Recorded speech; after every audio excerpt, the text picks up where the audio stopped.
Masquerade Imre Zimbabwe, welcome to our channel Zim Confessions and Deep Secrets. Kana kari kitanga kukuya pa new channel, please don't forget to subscribe. Kama chukua subscriber, don't forget to comment and share this video. Nasi Imre Zimbabwe takuigirai nye bulitswa na popular politician and former Citizens Coalition for Change founding president Nelson Chamisa awachibuda. Ababuda explain kuti why change iri kudiwa na Zimbabwe iri kunonoka kusvika. Babuda vachiposta on his ex handle vachamisa vakataura vachiti maZimbabweans are desperate for change, but change ichawanikwa ichingouya kana leaders are transformer first. Babuda vachitaura vachiti the pace of change, people are asking God for change to change the nation, and we are desperate for change, but for real change to happen, God does not use that holistic approach. He is working in individuals because individuals should be changed and transformed first. Vakaenda mberi vachara vachiti maleaders akachinja mimoyo yavo hapana meaningful change ichawanikwa ichiachivwa muZimbabwe. Vabuda vachitaura ivo vachiti this is the sequence of true and real change. Without the changed hearts, there is no change. Change only comes through the radical changed and different. It is the heart of leaders. Leadership is a matter of the quality of the heart. Vakaenda mberi vachitaura vachiti and vakabuda vachikota verse ravanganyora vachiti alignment and obedience determine the speed, process, progress and success in the fulfillment of the change promise.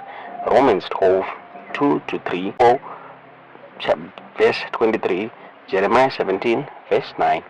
Blessed Sabbath.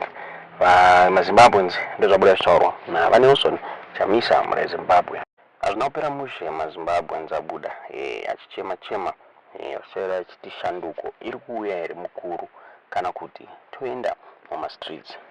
Nelson Chamisa akareply achiti shanduko ndisu tese. Mumwe akabuda achitaura achiti another 40 years under ZANU-PF is on its way. Unless we wake up, let's not trust all these politicians.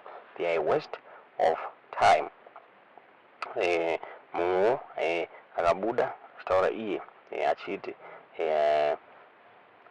does this mumwe akabuda achitaura iye achiti you can talk of God and support your Western masters. Fear God, Sekuru. Buddha vachema vamwe akabuda achitaura achiti Zimbabwe haichadi bhaibheri, otherwise hakuna kwatinoenda. Yakuda kuti vanhu vapinde mustreets, imi muri mberi, ini nemhuri yangu kumashure tichisimbisana. Ndizvo zvabuda zvitaurwa namaZimbabweans muZimbabwe kutaura kwatiri kuita. VaNelson Chamisa mushure mekunge vadyiwa maelection, mushure mekunge valuza kumaelections avaitaura vachiti anga ari rigged, vakabuda vachitaura ivo vachiti he wrote to SADC kuti iwanikwe ichifambira nyaya dzemaelections iwawa, asi it seems as if SADC hapana zvayakaita, hapana zvakaitwa neSADC, nekuti kutaura kwatiri kuita the SADC summit iri kuhostwa in the coming month muZimbabwe. Zvakare the opposition Citizens Coalition for Change you get take over now. They are saying they are weak to contest neZANU-PF muZimbabwe. Chireva izvo kuti mugore 2020 mugore 2028 ZANU-PF inogona kupinda my-elections, inogona kupinda my-elections automatically. CCC inogona pull out of the election race muZimbabwe. Sikaze unoona senyaya yabuditswa naNelson Chamisa iyi kuti pane change ichauya here kana kuti hapasina. Kutaura kwatiri kuita Zimbabweans are saying they want to demonstrate, vataura kuti vada kupinda mumastreets muna August muZimbabwe vachidemonstrata for ma-elections akabirirwa naPresident Emmerson Mnangagwa. Sikazive munoona senyaya itudzo izvo muri kufunga pamusoro penyaya iyi mucomment section. No what my comrades. Pane nyaya musori kunyatso kuona nekuonesesa. Ngatimbosiyane nenyaya kurwisana ndo nyaya tinoda kutanga kukurudzirana. Ngambosiyane nenyaya yekuakuzana kana kuda kuti kuona unge mumwe munhu asiri munhu kana ndauzvidzana. Ngatimbosiyane netsika iyoyo maZimbabwe. Ngatida kugadzisa nyika yedu kuti inake.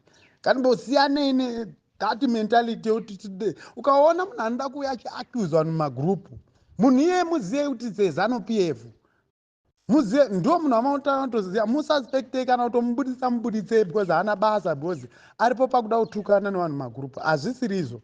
Magurupu anaya ndeyekuti tiite unite, tibatanidzane, tisunungure nyika yedu. Handiti? Saka izvezvi program yataanayo from one maembassy ese eZimbabwe kwese une maZimbabwe must shut down. Anobva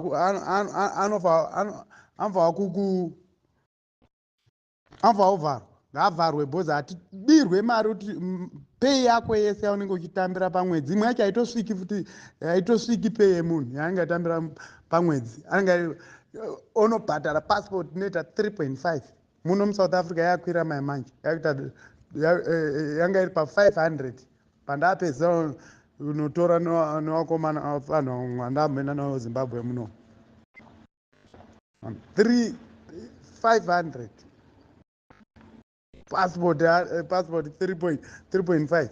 Amaoni tirubirwa mari, tirungosungwa muno macho, hatina kana freedom muno macho, tirungosungwa zvakaomarara zvoti hatizivi kuti todii, hatichazivi kuti todii, tadesperate, taurarama kunge mhuka. Tikada kuti tiende kupi kwatinoenda, saka zvangofanira kuti hatisina kana pekugara, hatisina kuti tichatizira. Muno macho totorwa mari nemapurisa emuno, Zimbabwe kwacho totorwa mari nemapurisa eZimbabwe. Saka todii vana veZimbabwe? Ndo kuti ngatibatanei tiite chinhu one, tiise musoro pamwe chete. Hatina politician ratiri kuda kupinza apa, hatisi kuda kupinza any politician. Iyi nyaya iyi ndeyemadiaspora arwadziwa nekugara musango. Handiti? Saka hatarwadziwa nekugara musango, ngationei kuti arwadziwa nekugara musango. Musi wa1 August wari muno muSouth Africa handei tinovhara embasi yemujobeko yeUpretoria. Wari kuCape Town ndizvozvo. Ngatiendei, ngatibudei nhamba.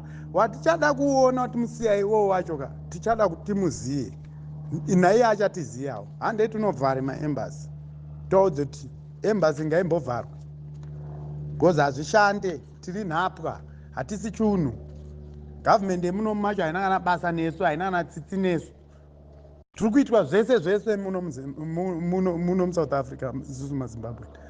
Saka tiri kuti every Zimbabwean ngatisimukei tirwire nyika yedu. Kutanga musi wa1 August tichatsva kuti Mnangagwa haagadzwe kuita cheya weSADC. Kutanga musi wa1 August ndo paakapfura vanhu muHarare. Hakuna akasungwa, but wanawo mayouth akasungwa musi wa16 June vari kugara mutorongo vasina mhaka yavakapara, but vari kugara mujeri. Saka muri kutenda here maZimbabweni kuti ngatiti handi ndiwo wanga uri kugara mujeri usina mhaka yawapara, unofila sei? Saka maZimbabweni must stand up, ngatibatanei tiite chinhu one, tive nemuono one. Tiratidze kuti nyika yedu tinoida, but situation iri munyika medu ndo inotipusha kuti titize nyika yedu. But nyika yedu toita sei? Toida. Saka ngatisimukei tibatane maZimbabwe, tiite chinhu one.